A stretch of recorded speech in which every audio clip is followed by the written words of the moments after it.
토트넘이 챔피언스리그 두 번째 경기에서 참패를 당했습니다. 포르투갈의 명문팀 스포르팅과의 홈경기. 그러나 UEFA 랭킹으로 보나 스쿼드로 보나 전문가들 예상으로 보나 토트넘이 더 유리할 것이라고 전망했지만 결과는 0대2 패배였습니다. 토트넘은 8경기 만에 첫 패배를 당했는데 리그 경기 패배가 아니었던 게 다행입니다. 왜 패배했을까요? 경기를 시청하시는 분들이라면 패배의 원인을 쉽게 찾아낼 수 있었을 것입니다. 일주일을 쉰 토트넘은 콘테 감독이 거의 동일한 선발 라인업을 또 가동시키면서 손흥민, 케인, 히샬리송이 선발 출전했습니다. 랑글레를 대신해서 데이비스를 출전시킨 부분만 달랐습니다.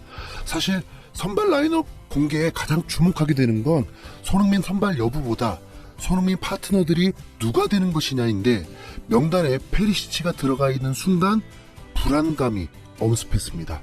손흥민이 7경기에서 좋은 활약을 평가받았던 경기는 단 2경기입니다. 1라운드 사우스햄튼 경기와 7라운드 풀럼과의 경기였습니다. 그럼 기복이 심한 것이냐? 그게 아니라 손흥민의 파트너가 세세뇽이었습니다. 세세뇽은 지난 시즌 후반기에도 주전급이었고 세세뇽, 레길론이 없을 때는 도어티가 왼쪽 윙백으로 출전하기도 했습니다.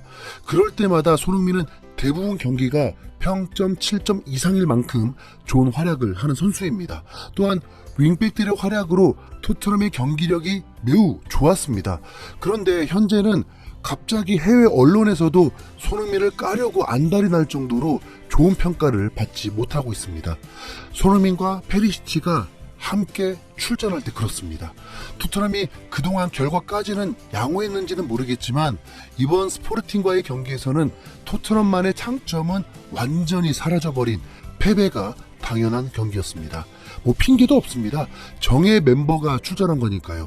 토트넘은 빅클럽처럼 경기하고 싶었겠지만 세밀함이 무지하게 떨어졌습니다. 그럼 그럴 때는 역습을 통한 공격도 해야 되잖아요. 리버풀 아약스전에서도 리버풀이 득점을 한 순간도 알리송 골키퍼의 단 한 번의 롱킥에 아약스 수비 라인을 붕괴시키면서 살라가 골을 넣었는데 토트넘은 그런 순간이 전혀 없었습니다. 전반전에 스포르팅보다 더 많이 뛰는 것이 확연히 보였는데 그런데도 점유율은 스포르팅이 앞서 있었습니다. 새벽 2시에 시청, 이 재미없는 경기를 시청하는 건 군대에서 불침번 8시간 동안 풀로 하는 듯한 느낌이었습니다. 손흥민도 고립되면서 중계진의 손흥민이란 말을 거의 들어보지도 못할 정도로 볼 터치가 적었습니다. 간간히 볼이 왔을 때는 무려 3-4명이 달려들면서 저지하려고 애를 썼습니다.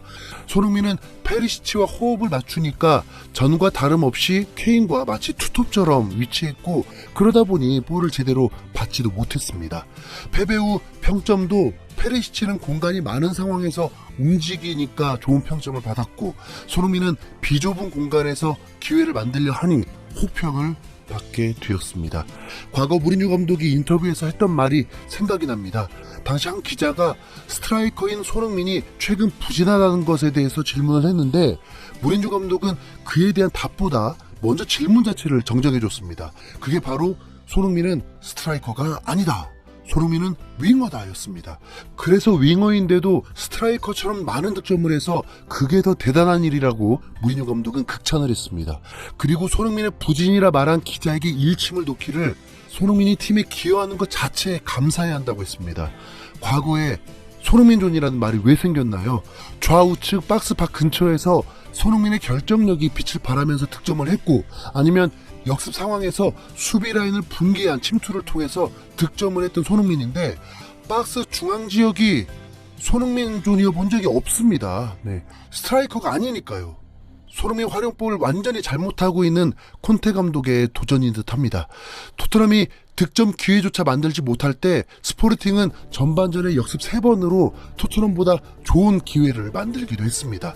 전반전이 0대0으로 끝이 난 후 토트넘은 그제서야 득점을 위해 전략을 바꿨습니다. 케인이 내려오기 시작했습니다. 그리고 단 2분 만에 강력한 왼발 크로스를 선보이면서 스포르팅을 위협했습니다. 그런데 그 크로스가 누구한테 전달됐느냐? 에메르송이었습니다. 형편없는 헤딩으로 찬스를 무산시켰고 바로 이어서 1분 뒤에는 세트피스 상황에서 케인이 또 좋은 롱패스를 보내주면서 기회를 만들어줬는데 하필 그게 또 에메르송이었습니다. 역시나 골키퍼에게 패스를 주면서 득점에 실패하고 말았습니다. 히샬리송과 케인, 손흥민의 삼각편대로 공격 상황에 왔을 때는 케인이 볼을 받자 손흥민은 이내 포기해버리듯이 치달을 하지 않습니다. 역시나 케인은 홀로 슈팅을 해버리죠. 네. 각도가 20도 정도밖에 안 됐는데 그 순간은 정말 짜증이 나더라고요. 네. 손흥민은 슈팅이 0인 상황이었습니다. 8경기에서 무득점 상황이었습니다. 과거에 손흥민이 있을 듯한 그곳엔 페리시치가 있고 어색한 박스 안에 손흥민이 있었습니다.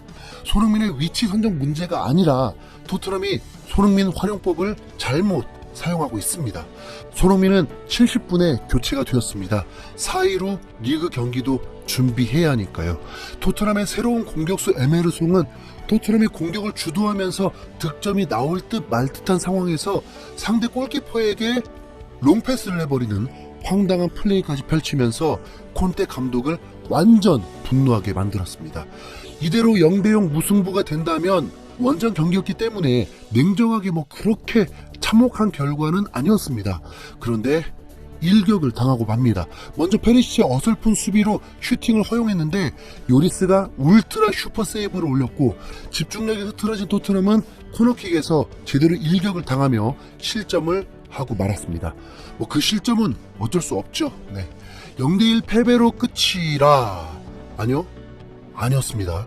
이번엔 오른쪽에서 에메르송이 박스 안에서 제대로 농락당하면서 뚫렸고 추가 실점을 하면서 0대2 패배를 당한 것입니다. 스포르팅은 말이죠. 홈에서 나름 강팀이고 지난 시즌 16강도 진출한 팀입니다. 콘테 감독도 경기 후 인터뷰에서 한 말이 챔피언스 리그는 수준이 높은 경기라고 했죠. 자, 그런데요. 스포르팅은 지난 시즌 아약스에게도 4골을 헌납했고 맨시티와의 16강 홈경기에서도 0대5 참패를 겪은 팀입니다. 그런데 토트넘과 이렇게 대등하다면 토트넘 수준 정말 인정해야 합니다. 자, 왜 토트넘이 좋은 경기력을 보였던 경험을 잊어버린 건지 이해할 수가 없습니다. 크라우치는 UCL에서 기대하는 수준에 미치지 못한 모습이 너무나 많았다고 혹평했고 제너스 역시 스포르팅은 자격이 있었다. 토트넘은 실망스러웠다. 이것보다 훨씬 나을 수 있었지만 피곤해 보였다라면서 실망스럽다는 반응을 내비쳤습니다. 경기 후에 손흥민이 이례적으로 인터뷰를 했는데 챔피언스 리그를 계속 치러온 경험으로서는 어웨이는 항상 어려웠다. 원정 와서 쉬운 경기는 없다. 찬스를 살리지 못하면 패배한다는 것을 한번 느끼게 해준 경기였다. 오늘 패배가 선수들 전체에 약이 됐으면 좋겠다. 올 시즌 들어서 처음으로 패배한 경기다. 좋은 영향력을 가져다 줬으면 좋겠다고 소감을 전했습니다. 조금 오버를 한다면 손흥민이 콘테 감독에게 경고를 날린 거 아닌가요? 네, 에메르송보다는 빨리 도어티가 보고 싶고 언론 매체에서도 토트넘 베스트 11에 포함시켰던 스펜스를 차라리 투입시키는 게 매우 시급한 듯 합니다. 정말 화가 나려고 하네요. 주말 리그 경기엔 세세종이 당연히 출전하겠죠.